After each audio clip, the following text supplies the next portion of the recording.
Oh, that's a beautiful arrangement. Oh. Thank you. Wow. Woo. Thank you so much. Tell me about the guitars. You invented this? Yeah, I did. I was coming back from France, on Air France, and they said they would treat it with kid fly a gloves. lot. Well, not anymore. And you saw the video of United Brace guitars. Well, Yeah. all the airlines do. Yeah. And it doesn't matter how well you wrap them up or anything. I got to New York, and the whole back end was caved in. Oh.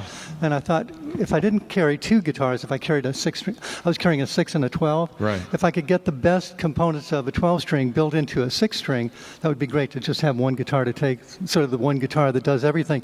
So I went to Martin, and Dick Boak is the artist representative guy there, and he and I drew out in a paper napkin the arrangement of putting the extra peg head and the end pin, and they made it for me as a custom guitar. In the meantime, a couple of guitar players came in and played it and said, hey, I like this too, so they made a run of them. It's called the Roger Mcguinn HD7. It's really good. And the best part of it is this. Sounds like a 12-string when you do that, but then you can bend it or do the things that are hard to do on a 12 because the other strings get in the way. So that's what this is all about. Sounds great. Is this all you play now? I still, well, when I go on the road, I carry an acoustic 12, a 7-string, a Rickenbacker 12, and a 5-string banjo. Wow, that's great. So, That's but a we lot. don't fly a lot. I was going to say. That's why we take ocean liners and trains. Roger and got here on the Queen Victoria. Yes. All the way around through the canal and up here. Yes, it was really fun. When you invited me to be here, I went to Camilla, my wife, who does all the logistics. It's right here, yeah. And she said, well, I could fly you out there on frequent flyer points. I said, that's no fun. I'd like you to come with me. So 10 minutes later, this email came in from the Cunard line that said, we'd like you to do 2 lectures on the Queen Victoria for a free passage from New York to San Francisco. I went, Perfect. bingo. Perfect timing. So I can't claim anything to do with that. That's just No, that's it just worked out kismet. great. And this I thought was interesting. Camilla told me you're taking the train home. Yes, we are. We're taking Back it to Florida. Yes, if it makes it. We tried to take a train from Florida to California once, and it broke down in Texas. But we're hoping this one makes it all the way across the country. Trains aren't supposed to break down. Never made it all the way across the country Really? yet. No, not. We've gone up and down the coastlines and so on. Oh, I But love trains. I really do. we're kind of winding the clock back to the 20s as far as travel goes, and it's much more efficient. You know, you can take a ton of cargo, and if you take it in a truck, it's I think you get 12 miles for a gallon of diesel, and you get 100 miles on a train. So it is. So it's much more great. efficient. It's a good Yeah. way to travel. Yeah. You use Macs yourself. Do you remember your first Mac? Yeah, my first Mac, this is funny. I went to the Senate in 2000 to talk about, it was a Judiciary Committee hearing on is there an upside to downloading?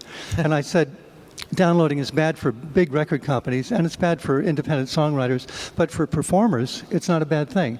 It's kind of like the new radio. This guy is a hero. I just want you to know. I mean, in 2000 to say that, isn't that great? I Yeah. like that statement. It's Yeah, new radio. it's a new radio, yeah. It really is. It is, because if you get a viral hit, you got a hit, and people are going to buy your merch. It's so hard to get into regular radio now with anything new. Yeah. Radio's, well, I like XM and Sirius. I listen to you on channel 158. I'm on XM. Yeah. Oh, and I got that as far out as Bermuda on one that's of the good to ocean know. liners. Yeah. Yeah. Because the footprint doesn't work too far south, but it works pretty Right. far east. Anyway, I said that to the Senate, and it got on the internet, and Steve Wozniak contacted me because he liked what I said. And we got to talking, and he said, you know, I teach a class of 5th graders at my house. And I said, I'd love to show them how to record on a computer. Back in 2000, this was kind of a new thing. Right. And he said, sure. So he flew Camilla and myself out to his house, and I did teach a class, and we got to be friends. And when I got back, in the mail was a cube, a Mac Cube. That was my first Mac. Great. Cute. Yeah. That's great. Do you still have it? Yes, I do. It still works. It still runs OS 9, and That's great. it's really fun. I get it fired up every once in a while.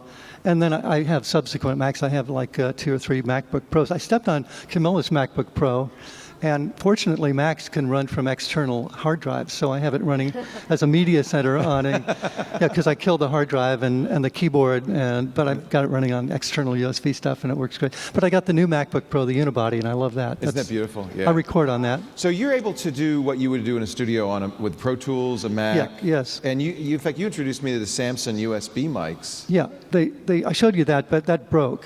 So I use the M-Box now with some really good condenser mics. Real mics, yeah. I've got some real good mics. So. Yeah, but you can do it all on a computer. You can. I mean, it used to be that you needed $1 million to record because the studio was expensive. It was like $6,000 a day, and boy, we'd spend days and weeks in there. And then they do a video, that'd be another $500,000 and all that. So now you can do it on Pro Tools, or I am also a beta tester for Adobe Audition 4.0. That's what I use. You use a 3.0, right? That's on Windows, unfortunately. Yeah. So we won't mention that. No. But it's a good program. It started out in radio. I think a lot of radio people That's why I do use that. It. Yeah, right. Yep. It was Cool Edit Pro. Right, but I kept getting a lot of sessions sent to me by PBS, and I did a song for a Bob Dylan movie, I'm Not There, or it was another Pro Tools session. So I had to learn Pro Tools and record on that to send it back to them. That's where I got into the Pro Tools thing. Can we get you to play one more? Yeah, I'm going to play a song that Camilla and I wrote back in 1991 about the rainforest, about what's happening in Brazil. People will clear a whole area of rainforest and grow cattle, but they can only sustain it for 1 year. And then it's useless. They've killed this beautiful ecosystem, and you can't get it back, and you can't even grow cattle. Yeah. So what's the deal? This song's called The Trees Are All Gone.